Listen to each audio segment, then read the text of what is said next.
here, and I'm glad that we all understand Pan-Africanism, and we are all Pan-Africanists, so we don't have to go through the nitty-gritties of Pan-Africanism because we are here united through Pan-Africanism. And so, as I was telling you, the Pan-African Movement Kenya was formed in 2018, and this is after I left Kampala because I grew up in Kampala under the leadership of His Excellency Museveni. And so, growing up through Kampala and going through Makerere University, Makerere is a very Pan-African institution, and all the lecturers, they are Pan-Africanists, people are Pan-Africanists, Ubuntu, most of the halls are named after Nkrumah and serious people, Pan-Africanists in the continent. So I grew up in Uganda, and from here I was taken through training in Pan-Africanism, in patriotism. His Excellency Museveni's party, the National Resistance Movement, is a very Pan-African party. So they instill the discipline in you. Even though in the university I was in opposition, I was in Democratic Party. That's what I used to win my elections. But then after the university, I joined NRM, and we were taught all these things and taken through all the training. And so after this, I had an option of denouncing my Kenyan citizenship and getting a Ugandan citizenship and vying in Uganda as a member of parliament. But the blood is thicker, so I had to go back home. And so when I got back home, I enrolled for my master's in business administration. And through my interaction with the students in my class, I realized there was something lacking in Kenya, and that is Pan-Africanism, Ubuntu, patriotism, love for the country. And I was a bit disturbed, So through the disturbing interactions, what can I do for the continent? What can I do for Kenya? You can't start from the continental level. You must start from your country, So, and then I formed the Pan-African movement in 2018 through my pocket. I was not as rich, I didn't have much, but I said, for the movement to start, something must kick off. But I had to find out if there was a movement already existing in the country for me to join. And that's when I found out there was a Pan-African Congress in the country. So I tried to reach out to the Pan-African Congress, and we tried to do a few activities here and there, but being a very aggressive, stubborn Winnie that I am, it was a bit difficult to work with the men. Mandela. So I'm Winnie Mandela, so I went through a lot of, a bit of bullying from the men, and the lady can't run a movement, why is she aggressive, where is she going, with all these powers and all these things. And so I said, no, we're not aligned, And so I decided to then form the movement. So we separated from the Congress and I formed the movement. And because, as we all believe in Pan-Africanism, we believe in one struggle and many fronts. So even if we have as many fronts as possible, as many formations as possible, the most important thing is the struggle. And the struggle is one, and we must be united as a people. The formations must be united for us to win the struggle, you know what I mean? And so that's how the Pan-African movement was formed in 2018. So at the movement, we have different departments, that are able to coordinate activities in the globe, We have the youth wing, and at the youth wing, we deal majorly with students at the university level. So students, how do we bring them together? We have students from the top cream universities in the continent. They are the presidents of these universities. So they are in a WhatsApp group. What we do is after 2 weeks, we're able to lecture them, to give them lectures on the current affairs of the continent. And majorly our focus is on the Agenda 2063 of the continent. So we get to pull out things from the Agenda 2063 and current affairs and history and culture. And we're able to conduct lectures for us to build consciousness within the students. So after that, they're able to disseminate the information down, to the respective universities, because we then cannot travel all over the continent. That's for cost-cutting purposes. So they're able to then organize for conferences in the universities and conduct the same lectures, and then provide evidence and documentation that we've done this. So we are trying to build consciousness in different universities in the continent. Youth also must be empowered business-wise. So what we do, if we have trade missions, if we have people we can get partnerships with, business partnerships, we are able to know these youth are doing this, these are doing this in business. We're able to coordinate, get partnerships, get business opportunities for them, get market for their producers and all these things, promote their talent, their skills, and all that for the youth. We also have the women wing, where what we do, it's one thing to be a woman. We advocate so much for women to be in parliament, you see, and for the gender equality, we advocate so much. But when they get to parliament, what do? Are they able to work for the women? Are they serving the interests of the women? Do they know our needs? You know what I mean? Like, it's very sad to see women demonstrating on the streets because of the murder cases and the domestic violence cases. When we have women who should represent us in parliament, should be the first to demonstrate on the street. Why are we on the streets? And we voted you to be there to represent our interests. You know what I mean? So we are able to build consciousness within these women. So we try as much as possible to have women in political spaces. Most of our political spaces are patriarchal in nature, like in Kenya. All the political spaces, they are patriarchal. So all the women, when they get into the political spaces, they are serving the master, the principal of the political party, not us as the women. So when they're shouting, making too much, it's for the principal. But when it comes to the woman, they're not there. So So we're trying to form political parties for women, led by women, where if they get into parliament, then our interest is served, and they understand the needs of the women. So And we it's the promote same this. here, hey? Yeah, it's the same in South Africa. All over Africa, It's the actually. same everywhere. Right? Yes, yeah. And during the liberation struggle, all the campaigns on, the women, we cannot have a liberation without women must be the forefront. We did all we could. But after that, no airports named after us, the roads were not named after us. So we were forgotten. Well, we have Winnie Mandela Drive now. Yes. But they haven't changed anything. They haven't changed anything, though. On they haven't changed on the boards. It's a slow Have you seen? process. No, but it's faster. It should be faster, but Yes, it's usually very quick. It's usually quick, I agree. Yeah. So that's why we're trying to build the consciousness and also economic empowerment for our women, and just to ensure women are independent and able to take care of themselves. So we also have the economic wing, which is the most powerful wing. My background is finance, so definitely if I was to lead a movement, I'll be more powerful at the economic wing, even though I have people helping. She's the women wing, Honorable Shabalala. She's the one helping with the women coordination, the women wing, and all these things. So the economic wing, what we do is we work with different presidents of chambers of commerce in the continent.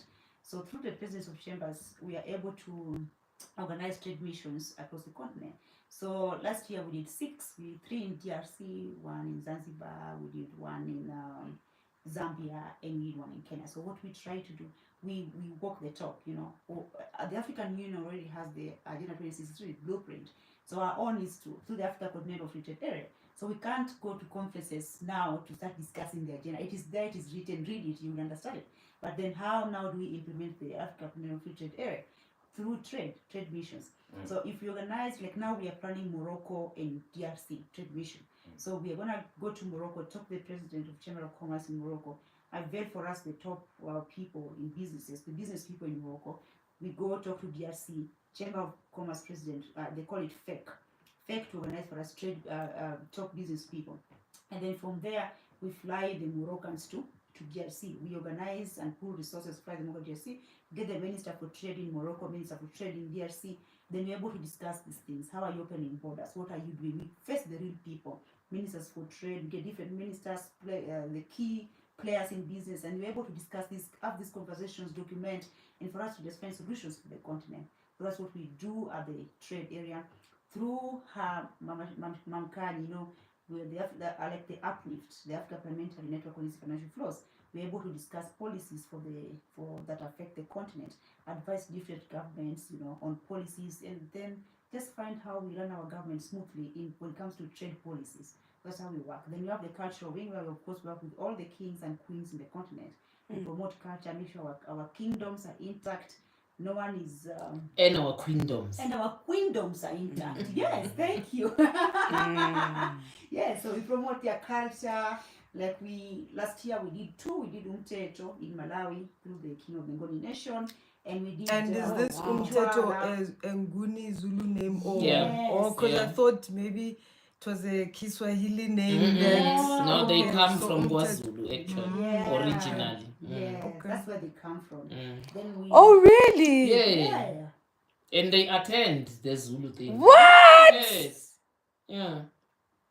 And they are not the only ones. We also have in Zambia. Yes, even in Zambia. King Pezeni in Zambia, and Twala Nation. So we try to see as much. And they're related to the Zulu kingdom. Yeah, they are Ngoni. Yes. They say Ngoni there. So ours changed to because it's so amazing. I know, but it's so amazing because it's Kenya, and you just like changed to Nguni. Nguni, yes. Yeah, Bona they are Ngoni, but you can tell we are one people because they dress exactly as Zulu people dress.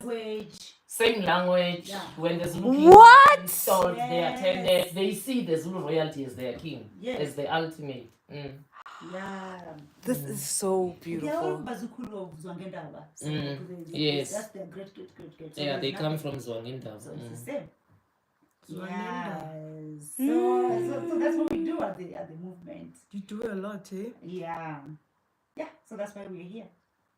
Yeah. So, sorry, just a question in terms of because like South Africa is quite ignorant and Pan-Africanism is such a distant thought to them. We're just not there yet, except for, is it the same also in Kenya where especially the youth, That's why we are running the conversations, and we're trying to have as many interviews with the top Pan-Africanists as possible, because you see like platforms like TikTok, Facebook, where we have a lot of youth. So we're trying to have these conversations on TikTok.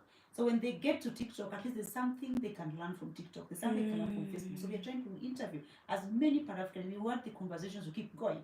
Otherwise, the youth are a bit blind about history, about culture, about patriotism, Pan-Africanism. These things are not instilled in our youth. What is the education system of Africa? If you look at the education system of Africa, there's UNESCO. So what do we teach our youth? So they grow up very ignorant about what's going on. That's why we are instilling this discipline of Pan-Africanism right now. Yes, the funny thing though, I thought you were gonna start by saying that Winnie believes that the most Pan-African society currently in the continent is South African. What? And I think that South Africans don't see themselves because they don't travel into the continent. So having been to 39 countries, I agree with you. Because yes, not for real. For starters, when I go around and I tell people, and she's been in those conversations where I say, no, I'm not a Christian, I'm in African spirituality. They say, don't say that out loud. And I say, why? They say, people think you're a witch. And I say, but no, I didn't say I'm in witchcraft. I said I'm in African spirituality. The understanding in over 90% of African countries currently is that there is Christianity and there's witchcraft. And witchcraft is what we call African spirituality here. Yeah. 2, of all the 54 countries, we are the only country where African spirituality is allowed to officiate over the opening of parliament. It's not allowed anywhere else because it's viewed as witchcraft. You said that in some podcast, and I was like, really? Yes. And in very few African countries, allow African attire into parliament. It has to be jacket and tie. I couldn't believe that. Yes. In It's allowed. 2024, Yes. in an African country, you And in So the Africans don't see themselves because they don't travel. They don't see how African they are. Yes. That's 4, amazing. I know that we only have 9 of those languages, which is actually more than 9 because Isimpanda and Isimpondo and Ispaca is lumped under Xhosa, but they are not. They have their own dialect. Yes. But still, be that as it may, it's only in this country where you see an effort of Africans who try and learn each other's languages. They don't in Africa. If someone says I'm Igbo, they speak Igbo only.